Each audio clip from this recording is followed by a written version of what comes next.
Hello everyone, I'm Mansi Dudhagra and huge welcome to my YouTube channel easy homoeopathy. तो आज के इस वीडियो में हम बात करेंगे थेराप्यूटिक्स ऑफ एंटेपार्टम हेमरेज के बारे में कि जब एंटेपार्टम हेमरेज हो तब हम कौन सी होम्योपैथिक रेमेडी का यूज़ कर सके और किस तरह के सिम्टम्स हो तब हम किस तरह की मेडिसिन चूज़ करें, उसके बारे में आज हम डिस्कस करेंगे। तो अगर आपको ये वीडियो अच्छा लगे तो लाइक कर दीजिएगा और अभी तक आपने मेरे चैनल को सब्सक्राइब नहीं किया तो सब्सक्राइब भी कर दीजिएगा।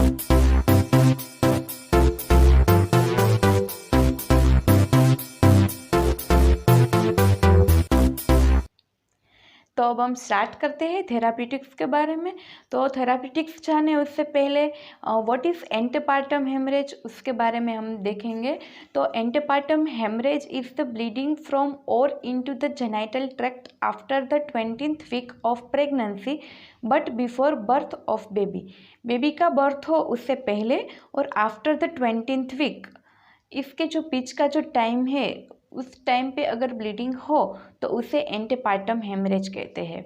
तो एंटेपार्टम हेमरेज में कौन कौन से होम्योपैथिक रेमेडीज यूज़ होती है तो कि arnica montana, aconite, phosphorus, hamamelis, secale cor, sabina, ferrum phos, crocus sativa, bovista, carbo veg, acetic acid. ये सारी बहुत वैल्यूएबल रेमेडीज़ है, लेकिन आज हम आर्निका मोंटाना, सिकेलकोर और हेमेलिस वी के बारे में देखेंगे। तो एंटेपार्टम हेमरेज की मेडिसिन के किस तरह के सिम्टम में यूज़ होती है उससे पहले हम एंटेपार्टम हेमरेज के साइंस और सिम्टम्स क्या है उसके बारे में देखेंगे। तो प्लेसेंटल ब्लीडिंग हो या लोकल कोई लेसन हुआ हो जैसे कि सर्वाइकल पॉलिप, ट्रॉमा, फिर जो कार्सिनोमा ऑफ सर्विक्स हो या प्लेसेंटा प्रेविया, इस तरह की जो कंडीशन हो उसकी वजह से एंटेपार्टम हेमरेज हो सकता है। तो ये सारे साइंस और सिम्टम्स है कि जो हमें यूज़फुल हो गए और कोई भी होम्योपैथिक रेमेडीज़ के जो सिम्टम्स है उसको लिखने के लिए। तो पहले स्टार्ट करते हैं आर्निका मोंटाना। तो आर्निका मोंटाना तो हम ये रेमेडीज़ का जो यूज़ है वो किसके रिलेटेड देख रहे हैं तो कि हेमरेज के लिए, एंटेपार्टम हेमरेज के लिए। तो एंटेपार्टम हेमरेज में क्या होगा तो कि हेमरेज होगा, उसमें हेमरेज में तो कि ब्लीडिंग होगा और ब्लीडिंग जहाँ से हो तो वहाँ पे पेन भी हो सकता है। तो हमें हेमरेज किस तरह का है, ब्लीडिंग किस टाइप का है और पेन किस टाइप का है, फिर लास्ट में उसका मेंटल और एग्रावेशन एमेलरेशन लिखना है। तो इस तरह से हम पहले आर्निका मोंटाना देखेंगे। तो आर्निका मोंटाना है उसमें हेमरेज किस टाइप का है तो कि प्रोफ्यूज है और ब्राइट रेड है और मिक्सड विथ क्लॉट्स, मतलब जो भी ब्लीडिंग हो रहा है उसमें क्लॉट्स प्रेजेंट होंगे और ब्राइट रेड कलर के होंगे। फिर use in premature detachment of placenta from uterus, मतलब जब डिटैचमेंट हुआ हो प्लेसेंटा का यूट्रस से तब के टाइम पे हम आर्निका मोंटाना प्रीफर कर सकते हैं। Bleeding mainly internal and extravasation of blood under skin, मतलब जो ब्लीडिंग होगा वो वह कहाँ पे होगा तो कि इंटरनल और जो वेसल्स वॉल है उसमें ब्लीडिंग होगा अंडर द स्किन। फिर when see blood, dryness of mouth and vertigo, जब जब भी उसे ब्लीडिंग होगा तब उसका जो माउथ है वो ड्राई हो जाएगा और उसे वर्टिगो होगा। फिर उसका जो ब्लीडिंग है उसकी वजह से जो पेन होगा वो किस तरह का होगा तो कि जो पेन है वो रेमेटिक होगा और एसेंडिंग, मतलब धीरे धीरे बढ़ता चला जाए इस तरह का होगा और very much sensitive to pain है। और फिर upper part of body hot and lower part of body cold, मतलब उसका जो पेन है उसमें एसेंडिंग टाइप का है, मतलब जो लोअर से धीरे धीरे कोल्ड होता जाएगा और अपर जब आएगा तब वहाँ पे हॉट सेंसेशन उसे होगा। फिर pain in small back extending up to groin and down the medial side of thigh, मतलब उसका जो पेन होगा वो small back extending up to groin, groin तक होगा और डाउन में मीडियल साइड ऑफ थाई वहाँ तक उसका पेन उसे होगा। फिर आर्निका मोंटाना का जो पेशेंट होगा उसे एग्रावेशन होगा रेस्ट से, टच से और डैम्प वेट वेदर से, और उसे अच्छा लगेगा लाइंग डाउन। फिर हम दूसरी मेडिसिन सिकेलकोर के बारे में बात करेंगे। तो सिकेलकोर भी बहुत अच्छी रेमेडी है एंटीपार्टम हेमरेज के लिए। तो उसमें जो ब्लीडिंग होगा वो पेनलेस होगा, प्रोफ्यूज होगा, slight and continuous and dark, जो ब्लीडिंग होगा वो डार्क होगा, स्लाइट होगा और कंटिन्यूसली आएगा, इस तरह का होगा। प्रोफ्यूज है और जो भी ब्लीडिंग है वो पेनलेस है। फिर हेमरेज किस तरह का, तो कि हेमरेज पैसिव हेमरेज है, फीबल है और कैथेटिक वुमन में देखने को मिलेगा। फिर उसका जो पेन है वो पेनलेस ही है, लेकिन जब जब भी ब्लीडिंग हो तब वहाँ उसे यूट्रस में टीयरिंग पेन, मतलब ड्रॉप गिर रहा है इस तरह का उसे पेन हो रहा होगा।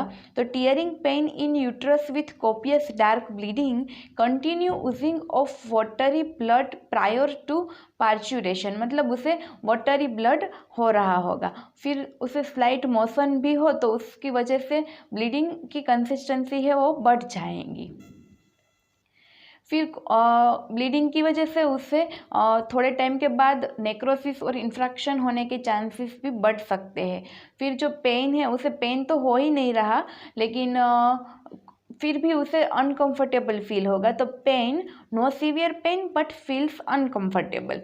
फिर वो उसकी मेंटल कंडीशन कैसी होगी, तो बहुत ज़्यादा वायलेंट होगा, इस लेवल का वायलेंट कि वो किसी को बाइट कर ले ऐसा होगा। फिर उसका जो सेंसोरियम है वो लो होगा और वो अनकॉन्शियस हालत में हमें दिखने को मिलेगा। फिर उसे एग्रावेशन है हीट से, कवरिंग से और टच से। तो अब उसका ऑपोजिट, उसका एमेलियोरेशन है, उसे अच्छा लगता है कोल्ड में, ओपन एयर में और अनकवरिंग। फिर थर्ड मेडिसिन हेमेलिस वी के बारे में देखें तो hamamelis V remedy is well indicated in passive venous haemorrhage, blood dark red, passive non coagulated, always before expulsion of foetus. मतलब ये रेमेडी एक अच्छी रेमेडी है, वेल इंडिकेटेड रेमेडी है। किसके लिए? पैसिव हेमरेज तो है ही है, लेकिन वेनस हेमरेज, वेन में जो हेमरेज दिखने को मिले, वेन में से जो ब्लड लॉस हो, उस टाइम पे हम हेमेलिस वी प्रिफर कर सकते हैं। तो उसमें जो ब्लीडिंग होगा वो कैसा होगा, तो कि डार्क रेड होगा, पैसिव होगा और नॉन कोएगुलेटेड होगा। और जो ब्लीडिंग होगा वो कब होगा, तो कि always before expulsion of foetus, तो उसे ही हम एंटीपार्टम हेमरेज कहते हैं। फिर all complaints after hemorrhage are also well indicated, well treated by this remedy. मतलब कि कोई भी कंप्लेंट जो हेमरेज के टाइम पे हुई थी वो हमें अच्छे से ट्रीट करनी है और वो ट्रीट हो जाए, इसके लिए हम हेमेलिस वी उसे दे सकते हैं। फिर ब्लीडिंग पार्ट आर सोर एंड ब्रूइस, जहाँ से भी ब्लीडिंग हो रहा है वो पार्ट सोर और ब्रूइस होगा। और जो ब्लीडिंग है वो कहीं से भी, कोई भी ओरिफिस से हो सकता है, and specially from nose, mouth और रेक्टम। फिर retinal and intestinal and varicose vein and haematuria, इस तरह का जो ब्लीडिंग हो रहा है उस टाइम पे हम हिमेलिस वी प्रिफर कर सकते हैं।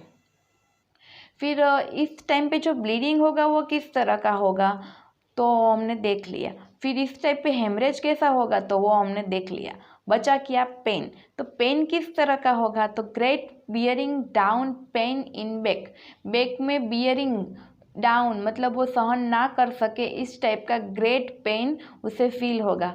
फिर थ्रोबिंग पेन होगा उसे स्टमक में, किसके साथ, तो कि tenderness of vagina, vagina tenderness feel होगी और उस टाइम पे उसे स्टमक में थ्रोबिंग पेन होगा। फिर antepartum haemorrhage of this type of risky patient as she may suffer from shock due to the haemorrhage, मतलब इसकी वजह से पेशेंट शॉक में भी जा सकता है। तो इस टाइम पे हम हेमेलिस वी उसे प्रिफर कर सकते हैं। फिर उसे एग्रावेशन होता है वार्म से, मॉइस्ट एयर से, टच से, मोशन से और फिजिकल वर्क से। और उसे एमेलरेशन अच्छा लगता है उसे ओपन एयर में और स्टेइंग इन ओपन प्लेस, उसे खुले में अच्छा लगता है। तो what are the points are remember, हमें एंटीपार्टम हेमरेज के थेरापेटिक्स इजीली हम कैसे याद रख सकें उसके लिए, और कोई भी थेरापेटिक्स है वो हम इजीली कैसे याद रख सकें, तो इसके लिए हमें कौन कौन से पॉइंट याद रखने हैं। तो पहले तो definition of antepartum haemorrhage, antepartum haemorrhage किसे कहते हैं वो, फिर sign and symptoms of antepartum haemorrhage. आप कोई भी टॉपिक जिसके आपको थेरा याद रखने हैं उसके लिए आपकी पहली कंडीशन है कि आपको उसके साइंस एंड सिम्टम्स और उसकी डेफिनेशन आनी चाहिए, क्योंकि इससे हमारा जो आधा आंसर है वो अपने आप कंप्लीट हो जाएगा।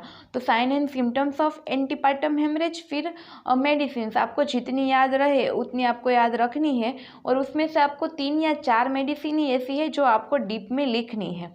तो वो मेडिसिन, फिर जो मेडिसिन हमने लिखी उसमें ये हेमरेज के रिलेटेड थी, तो हेमरेज किस टाइप का है, उसका ब्लीडिंग किस टाइप का है, फिर जो उसमें ब्लीडिंग हो तब उसको किस टाइप का पेन होता है, ये 3 चीज़ें याद रखनी है। और कोई भी मेडिसिन कोई भी टॉपिक के रिलेटेड है उसका हमें मेंटल स्टेट, एग्रावेशन और एमेलरेशन लिखना है। तो आप इस तरह से अगर कोई भी गायनेक, ऑब्स या सर्जरी के थेरापिटिक्स याद रखेंगे तो आपको इजीली याद रह जाएंगे।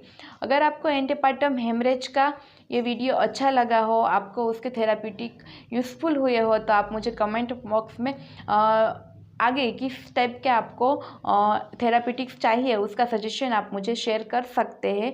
अगर आपको ये वीडियो अच्छा लगा हो तो लाइक कर दीजिएगा और मेरे चैनल को सब्सक्राइब करना ना भूलिएगा। Thank you very much for watching my video. Please like, share and subscribe.